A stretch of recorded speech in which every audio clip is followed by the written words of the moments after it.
En l'an 1362, dans une petite chapelle de pierre à l'extérieur de Stockholm, une femme était agenouillée dans l'obscurité. Elle s'appelait Brigitte, noble suédoise, veuve, mère de 8 enfants, dont l'un était déjà déclaré saint.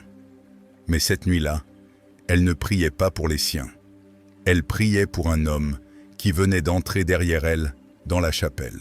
Un homme dont les mains étaient encore chaudes du sang d'une autre femme. La porte grinça. Des pas résonnèrent sur la pierre froide. Brigitte ne se retourna pas. Depuis des années, elle avait compris une chose.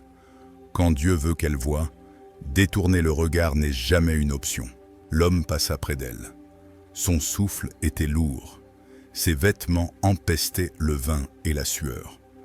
Il s'avança jusqu'à l'autel où pendait un grand crucifix de bois, austère, presque violent dans sa précision. Le visage du Christ y était sculpté avec une minutie surnaturelle. Elle l'entendit s'arrêter. Puis elle l'entendit rire. Un rire bas, amer, qui fit vaciller les flammes des cierges. Il tendit la main. Ses doigts touchèrent les pieds du Christ sculpté. Et à cet instant précis, la vision de Brigitte explosa en lumière. Pas la douce lumière de la grâce. Une lumière blanche, brûlante, de jugement. Ce qu'elle vit durant les 40 secondes qui suivirent fut consigné par écrit, examiné par des théologiens, puis soigneusement rangé dans les archives secrètes de l'Église pendant des siècles. Non parce que c'était faux, mais parce que c'était trop troublant pour être livré aux fidèles ordinaires. L'Église a reconnu que ces visions étaient conformes à la doctrine. Oui, mais celle-ci, elle l'a laissée glisser dans l'ombre. Jusqu'à aujourd'hui. Il faut comprendre une chose avant d'aller plus loin. Brigitte n'était pas une exaltée. Elle n'était pas une paysanne illettrée, voyant des démons dans sa soupe. C'était une grande dame, formée par certains des esprits théologiques les plus aiguisés d'Europe. Elle fréquentait la cour royale. Elle écrivait au pape, non des lettres de supplique, mais des avertissements prophétiques si tranchants qu'il les faisait transpirer. Quand elle disait avoir vu quelque chose, les cardinaux écoutaient. Quand elle décrivait une vision, les évêques prenaient des notes. Ces révélations ont été rassemblées en 8 livres, examinées, débattues, approuvées. Elle fut canonisée en 1391, 18 ans seulement après sa mort. C'est pratiquement inédit. L'Église ne se précipite jamais pour proclamer la sainteté. Pourtant, pour elle, on s'est pressé. Pourquoi? Parce que ce qu'elle voyait était vrai, et qu'il le savait. Mais il y a une part qu'on n'a jamais vraiment voulu rendre publique. Brigitte avait reçu ce don rare, voir l'état spirituel des âmes. Pas par intuition, pas par supposition. Elle voyait comme on regarde à travers une fenêtre ouverte sur le cœur de quelqu'un. Et ce qu'elle vit cette nuit-là, quand le pécheur toucha le crucifix, est une chose que l'Église n'a jamais vraiment expliquée aux simples fidèles. L'homme qui se tenait devant l'autel avait tué 3 heures plus tôt. Pas à la guerre, pas en légitime défense, dans une crise de rage. Une femme, une servante de sa maison. Elle avait refusé quelque chose. L'histoire n'a pas retenu quoi. Il l'avait frappée au visage si violemment que le cou s'était brisé. Ensuite, il avait traîné le corps dans une remise, l'avait recouvert de sacs de grains et était reparti dans la nuit. Personne ne l'avait vu. Personne ne savait, sauf Dieu. Et maintenant, Brigitte. Quand sa main toucha le crucifix, elle le vit tel que Dieu le voyait. Son âme était un paysage de cendres. C'est la seule image qu'elle trouva plus tard pour le décrire. Un champ immense de cendres grises, encore fumantes, à perte de vue. Pas un arbre, pas une goutte d'eau, pas une trace de vie, juste les cendres. Et au centre de ce champ se tenait une version de lui, nu, squelettique, la bouche ouverte sur un cri muet. Autour de lui tournaient, comme des vautours, des formes qu'elle ne parvenait pas à nommer entièrement. Pas des démons. Pire, des fragments de ses propres péchés ayant pris corps.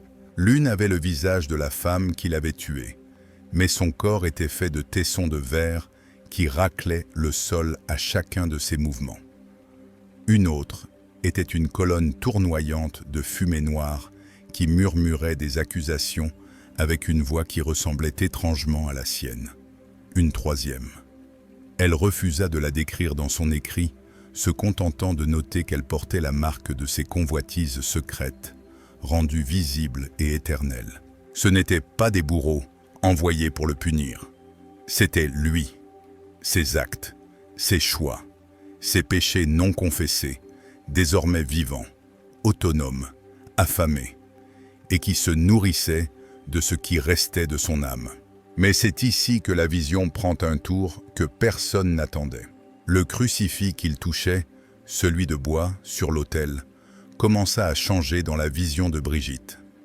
Le Christ sculpté ouvrit les yeux, pas dans la chapelle physique, dans la réalité spirituelle qu'elle contemplait.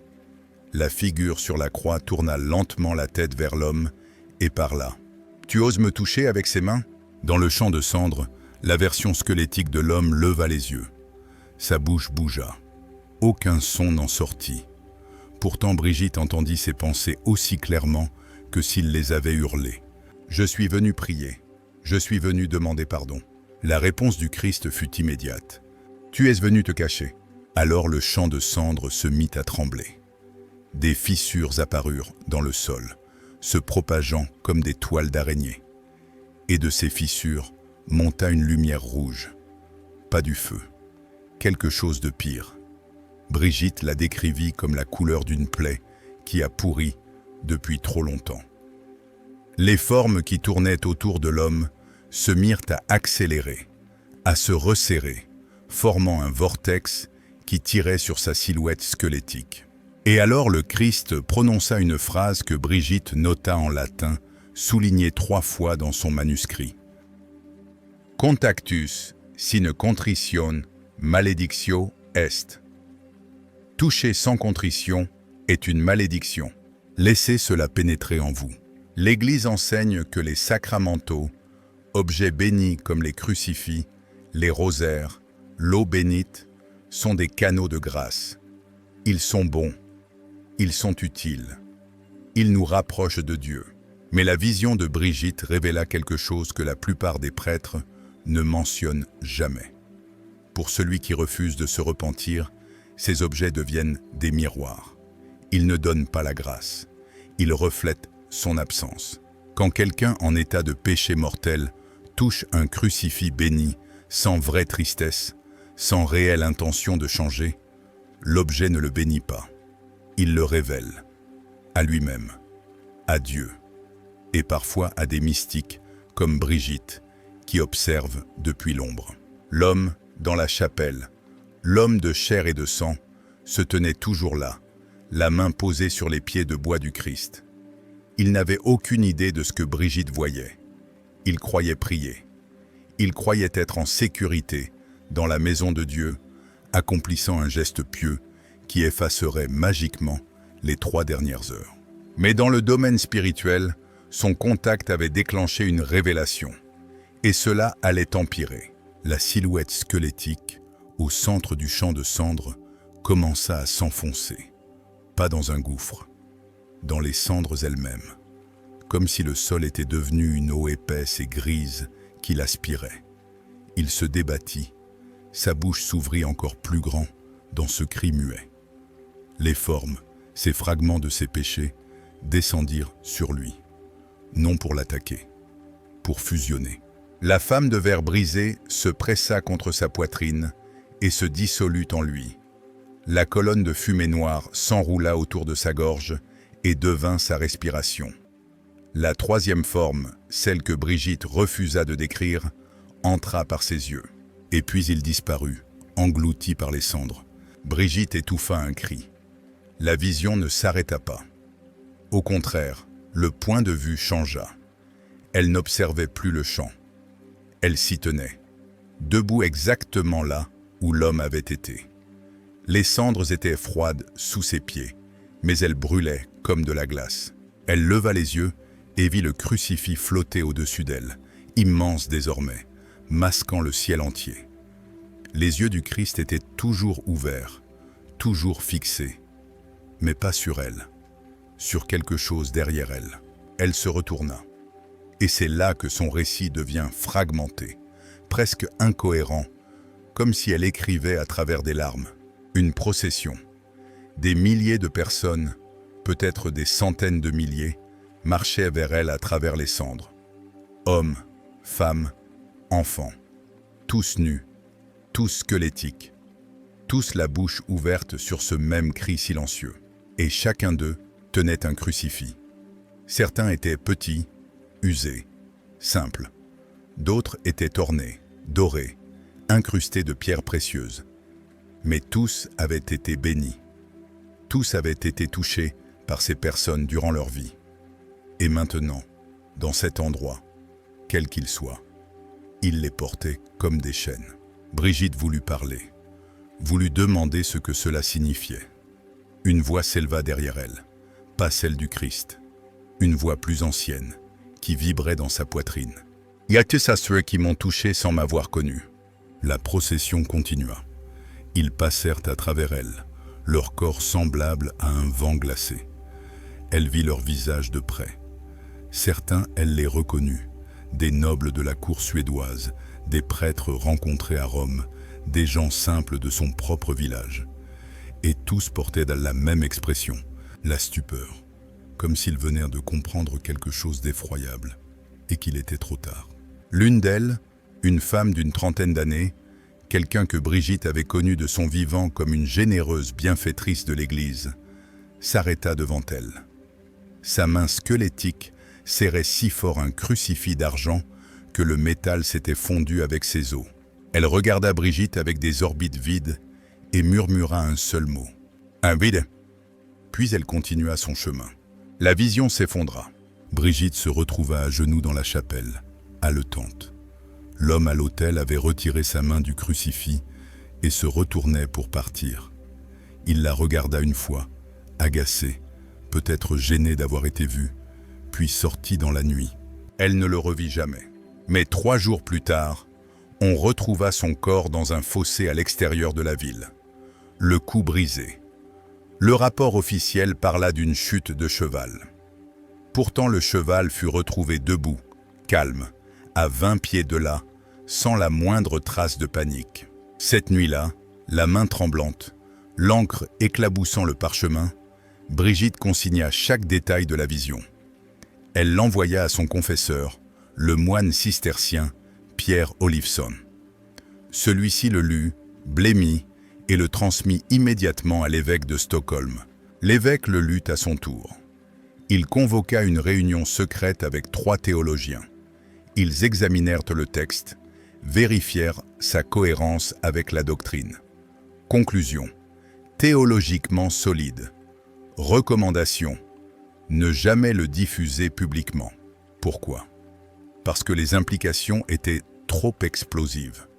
Si les fidèles ordinaires comprenaient que toucher un objet béni sans repentir sincère pouvait déclencher des conséquences spirituelles, pouvait transformer une bénédiction en malédiction, cela provoquerait la panique. On aurait peur des sacramentaux. On poserait des questions auxquelles l'Église n'était pas prête à répondre. Des questions comme « Combien de personnes reçoivent l'Eucharistie indignement chaque dimanche sans même s'en rendre compte ? Combien embrassent des reliques sans vraie dévotion ? Combien portent un crucifix autour du cou comme un bijou sans jamais réfléchir à ce qu'il représente ? Et la plus sombre de toutes, et si les objets mêmes qui devaient nous sauver marquaient, pour certains, leur condamnation ? Mais une chose est certaine, consignée dans les archives ecclésiastiques, la vision de Brigitte fut jugée authentique. Elle fut reconnue comme une authentique expérience mystique et classée sous une catégorie qui se traduit approximativement par « approuvé mais sensible ». Ce système de classement existe toujours. Il contient des centaines, peut-être des milliers de visions mystiques approuvées par l'Église et dont vous n'entendrez jamais parler dans une homélie. Non parce qu'elles sont fausses, mais parce qu'elles sont trop dérangeantes. Vous pourriez penser, C'était le XIVe siècle. Les gens étaient superstitieux. Ils voyaient des démons partout. Peut-être que Brigitte projetait simplement ses peurs sur un ivrogne de passage dans une chapelle. Question légitime, sauf pour un détail impossible à écarter. Après la mort de Brigitte en 1373, son confesseur Pierre Olivson poursuivit discrètement l'enquête. Il retrouva l'identité de l'homme dans les registres locaux. Il découvrit le corps de la servante toujours caché sous les sacs de grains. Il trouva des témoins qui confirmèrent le tempérament violent de l'homme. Il découvrit surtout qu'au cours des semaines précédant sa mort, cet homme avait visité d'autres églises. Il touchait les autels. Il embrassait les reliques. Il accomplissait des gestes de piété, sans confession, sans repentir, comme si les seuls gestes physiques pouvaient le purifier. Et voici ce qui fit perdre le sommeil à Pierre. Dans chaque église qu'il avait visitée, les objets bénis qu'il avait touchés, crucifix, linge d'autel, bénitiers, présentèrent, dans les jours qui suivirent, de petites fissures, des fractures invisibles à l'œil nu, mais perceptibles au toucher. Un prêtre décrivit la sensation comme si l'objet avait été frappé par la foudre de l'intérieur. Des objets matériels, des dommages matériels, provoqués par un contact spirituel. L'Église enquêta discrètement. Elle ne put l'expliquer. Alors elle l'enterra. Mais elle n'enterra pas l'avertissement de Brigitte. Celui-ci resta dans les archives. Et cet avertissement était le suivant. Un objet béni dans les mains d'un impénitent devient un témoin à charge contre lui. Pas immédiatement, pas toujours visiblement, mais spirituellement, éternellement, il enregistre le contact. Il garde la mémoire de la touche. Et au moment du jugement, quand l'âme se tiendra devant Dieu, ces objets témoigneront, non par des paroles, par la vérité.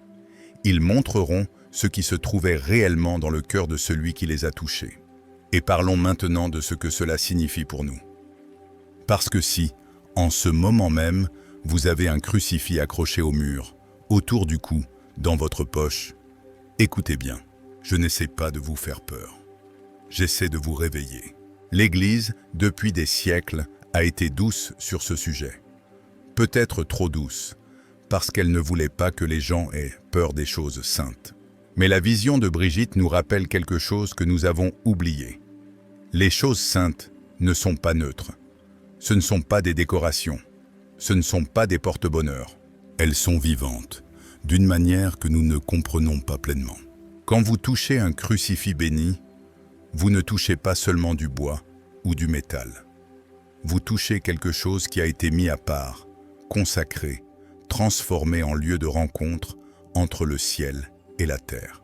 Et si vous vous approchez avec un cœur froid, avec un péché non confessé, sans aucune intention de changer, ce lieu de rencontre devient une révélation. Il vous montre ce que vous êtes. Et Dieu voit tout. Pensez-y. Combien de fois avez-vous fait le signe de la croix cette semaine? L'avez-vous fait avec intention ou était-ce juste un réflexe musculaire?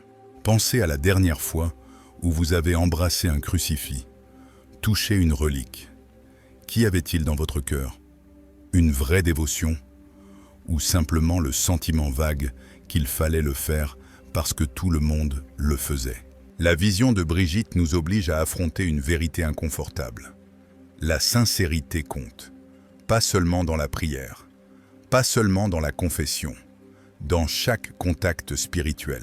Dieu ne coche pas une case quand vous vous agenouillez. Il regarde votre cœur. Et si votre cœur est vide, si vous accomplissez les gestes sans signification, les rites sans repentir, alors ces rites deviennent des preuves. Des preuves de quoi? D'une vie vécue à proximité de Dieu, sans jamais l'avoir vraiment rencontré. Et selon Brigitte, c'est l'état le plus terrifiant de tous, parce que cela signifie que vous avez eu toutes les occasions. Vous étiez aux bons endroits. Vous avez touché les bonnes choses. Vous avez prononcé les bonnes paroles. Mais rien de tout cela ne vous a transformé. Et c'est ici que la vision devient encore plus étrange. 2 ans après l'incident de Stockholm, Brigitte reçut une vision complémentaire. Elle ne l'avait pas demandé. Elle n'avait pas prié pour obtenir des explications. Elle vint comme toutes ses visions, soudaines, écrasantes, irréfutables. Cette fois, elle revit le même champ de cendres. Mais il était bondé maintenant. Des milliers d'âmes, peut-être des millions, tous debout dans ce désert gris, tous tenant des crucifix, tous silencieux. Et au centre, sur une estrade qu'elle n'avait pas vue auparavant, se dressait le crucifix de bois de la chapelle de Stockholm. Mais il avait changé. Il était vivant, pas en mouvement, pas en train de respirer, mais conscient. Elle sentait cette conscience comme la chaleur d'un feu. Et tandis qu'elle regardait, la figure du Christ sur cette croix se mit à pleurer. Pas des larmes d'eau, des larmes de sang, épaisses, lentes. Elle tombait sur les cendres en contrebas et sifflait comme de l'acide. Chaque goutte qui touchait le sol produisait un son, un nom. Elle n'entendit pas tous les noms. Ceux qu'elle entendit, elle les nota. Yann, Maria, Sven, Katharina. Des prénoms ordinaires, des gens qu'elle n'avait jamais rencontrés. Mais chaque nom semblait peser, s'enfoncer dans les cendres et disparaître. Dans son esprit, elle posa silencieusement la question « Qu'est-ce que cela signifie ?» La voix revint. Cette voix ancienne, résonnante, qui n'était pas celle du Christ, mais parlait avec son autorité. Ce sont les noms de ceux qui m'ont touché en vain. Touché en vain, pas dans le péché, pas dans la haine, en vain. C'est-à-dire sans but, sans effet, sans transformation. Ils ont touché la sainteté et sont restés inchangés. Ils ont prié et sont restés vides. Ils ont participé au sacrement et sont repartis identiques à eux-mêmes. Brigitte posa une autre question. Sont-ils damnés ? La voix ne répondit pas directement. Au lieu de cela, la vision changea encore. Elle vit une âme s'avancer hors de la foule. Un homme d'âge mûr, le visage marqué par la fatigue. Il tenait un petit crucifix de bois, grossier, taillé à la main. Il le regarda, puis leva les yeux vers la croix surélevée, et parla. « Je t'ai prié chaque soir pendant 40 ans. » Silence. J'ai embrassé ce crucifix avant de dormir. J'ai demandé ta bénédiction. J'ai demandé ta protection. Silence. Pourquoi n'as-tu pas répondu ? Alors le Christ, la figure sur la croix surélevée, ouvrit la bouche et prononça une phrase que Brigitte nota dans son manuscrit avec cette mention en marge. C'est la phrase la plus terrible que j'ai jamais entendue. Je t'ai répondu chaque nuit, tu n'écoutais pas. L'homme resta figé. Puis lentement, il baissa les yeux sur le crucifix qu'il tenait dans sa main. Et là, Brigitte le vit. Le bois était couvert de mots, de minuscules lettres gravées, si petites qu'elles étaient presque invisibles. Toutes les prières qu'il avait jamais adressées à ce crucifix, tracées dans le bois par son souffle, par ses paroles, par son intention. Mais toutes ces lettres étaient tournées vers l'intérieur, vers lui, et non vers Dieu. Il avait prié devant le crucifix, et non à travers lui. Il s'était adressé à un objet, et non à la personne que cet objet représentait. Pendant 40 ans, il avait accompli une dévotion sans direction. Et maintenant, dans ce lieu de jugement, il voyait la vérité. Aucune de ses prières n'avait jamais quitté le bois. Elles étaient simplement revenues en boucle dans son propre cœur, sans réponse, parce qu'elles n'avaient jamais vraiment été envoyées. Brigitte écrivit qu'elle pleura en voyant cela, non de pitié, mais de terreur, car elle comprit qu'elle avait fait la même chose. Combien de ses propres prières avaient été dirigées vers des objets plutôt que vers Dieu? Combien de fois avait-elle traité un crucifix comme un talisman, comme une chose magique qui fonctionnerait par simple proximité? La vision s'acheva sur une dernière image. La croix surélevée se fendit en son milieu. Pas violemment, doucement, comme une porte qui s'ouvre. Et de l'intérieur jaillit une lumière, aveuglante, pure, presque douloureuse à regarder. Les âmes dans le champ de cendres se protégèrent le visage. Mais quelques-unes, seulement quelques-unes, s'avancèrent. Elles laissèrent tomber leurs crucifix, les abandonnèrent dans les cendres et marchèrent vers la lumière. Brigitte ne sut jamais ce qui leur arriva. La vision s'arrêta avant qu'elle ne puisse voir. Mais elle comprit le message. Le crucifix est une porte, pas la destination. Si vous vous accrochez à la porte, si vous adorez la porte, si vous croyez que toucher la porte équivaut à la franchir, vous passerez l'éternité dehors. Voici ce que l'Église vous dira officiellement. Les sacramentaux sont bons. Utilisez-les. Ce sont des aides, non des obstacles. Un crucifix est un rappel du sacrifice du Christ. Un chapelet est un outil de prière. L'eau bénite est une bénédiction. Tout cela est vrai. Mais la vision de Brigitte ajoute une note en bas de page. Il ne fonctionne que si votre cœur fonctionne. Si vous touchez un crucifix avec un amour véritable, avec un vrai regret de vos péchés, avec un désir sincère de suivre le Christ, il devient un canal de grâce. Il vous relie au divin. Il fortifie votre âme. Mais si vous le touchez par habitude, par superstition, par ce vague sentiment qu'il faut bien le faire, il devient un miroir. Il vous montre le vide. Et le vide, quand il est reflété, se multiplie. C'est là la partie terrifiante.